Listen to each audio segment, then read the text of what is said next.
Garo Kubrin, High at 9 News, Tuesday, May 7th here. Has Israel become the Arab world's new source of illegal cannabis? After more than 75 years during which there was a one-way traffic of cannabis and hashish in commercial quantities from the neighboring Arab countries, Lebanon, Egypt, and Jordan, into the state of Israel, it seems that during the last year there has been a historic change in the trend, with reports of thwarted attempts to smuggle cannabis and hashish out of the state of Israel towards the Jordanian kingdom. Does this mean that Israel is indeed becoming a central hub for smuggling cannabis and hashish and maybe drugs too into the Arab world? And who are the main factors that led to this unprecedented situation? A tradition of importing cannabis and hashish to Israel from neighboring Arab countries. Long before the establishment of the State of Israel, the hashish movement in the Levant region moved mainly along the Lebanese Egyptian axis. On the one hand, Lebanon, the largest producer of hash in the Middle East, and on the other, Egypt, the largest consumer of hash in the Arab world. The land of Israel was mainly used as a transit station on the way to the large markets of Alexandria and Cairo. However, after the establishment of the state and the consistent increase in the local population, Israel became a destination in itself for hashish smugglers from Lebanon, and not only from Lebanon.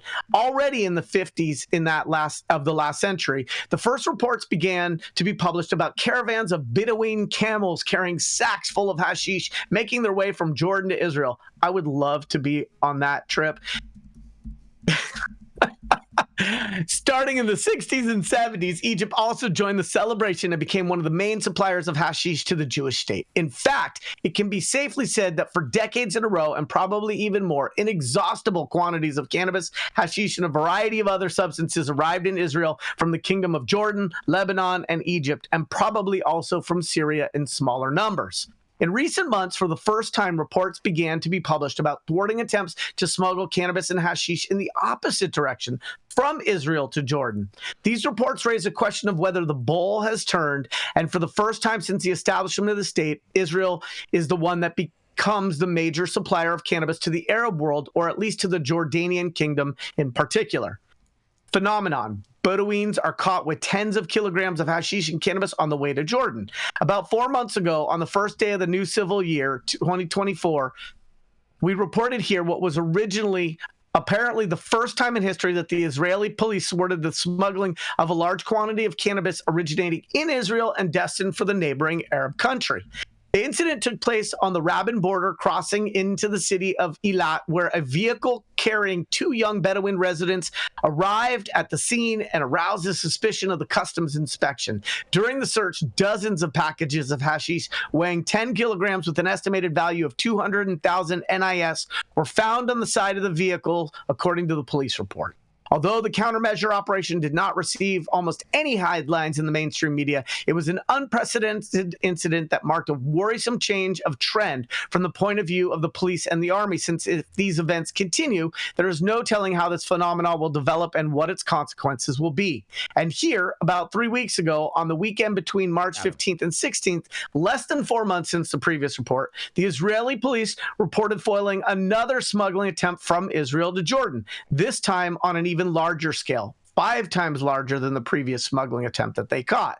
It happened in Kibbutz Hamada in the Bayet Shan region. Soldiers of the YGL unit, which is the border unit, spotted a Toyota Land Cruiser that aroused their suspicion. And after the soldiers announced that the passengers, who in this case were 2 young men from the Bedouin diaspora in the Negev, began to drive fast in an attempt to escape from the security forces. Pro tip, don't run away from people who have automatic weapons, but that's just me. At the end of the chase, that also included setting up improvised barriers. The 2 young men were arrested, obviously. During the search of their vehicle, no less than 55 kilos of hash and cannabis with an estimated value of approximately 1.5 NIS were found. And in foiling this cannabis smuggling attempt from Israel to Jordan at the beginning of the year, there was unusual and a clear events that the foiling of yet a second smuggling attempt in this Bien Shin area was probably the final step. It is no longer an isolated incident, but a phenomena.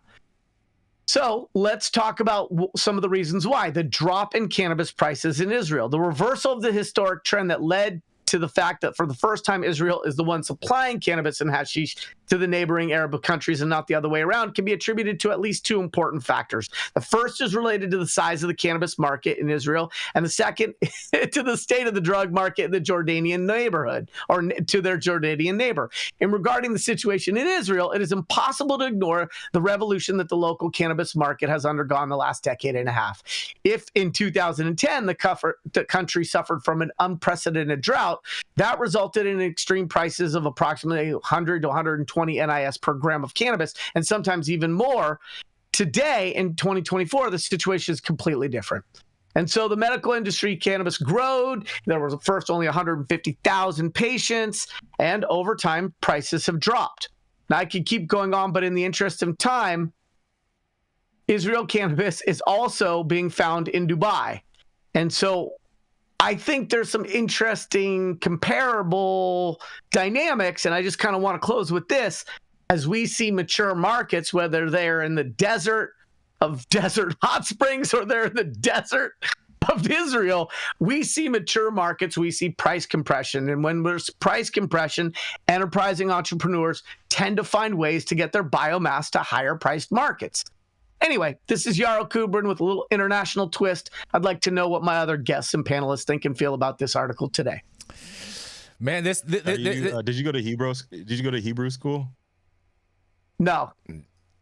I mean, I was trying to read that thing. You have to hit the translate button. You have to hit the translate button. There's a translate button up at the top. I hit the translate button, and it's still like right oriented. It's like weird. Like you have to do it on Chrome, bro. You have to do it on Chrome. You can't do it on. I didn't go to Hebrew school because my kids were more hippies than Jewish, and I said I didn't want to get a bar mitzvah just to grab grandma's money.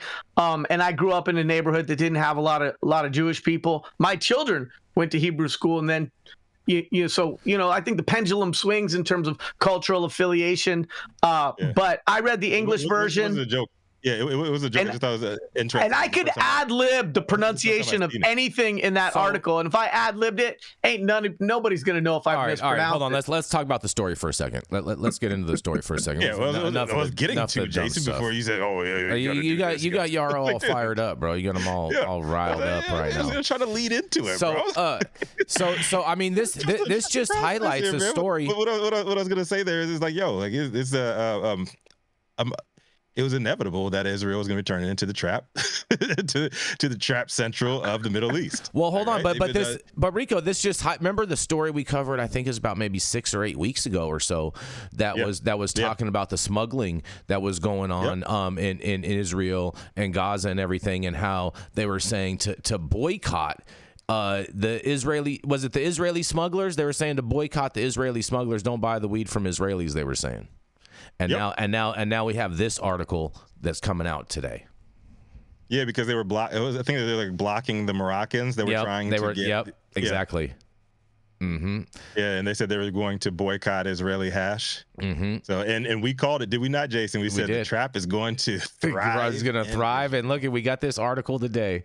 Yep. And man, you got to see the pictures. The pictures are amazing in this. You can check it out on our website at www.highat9news.com. But like this is traptastic photos, bro.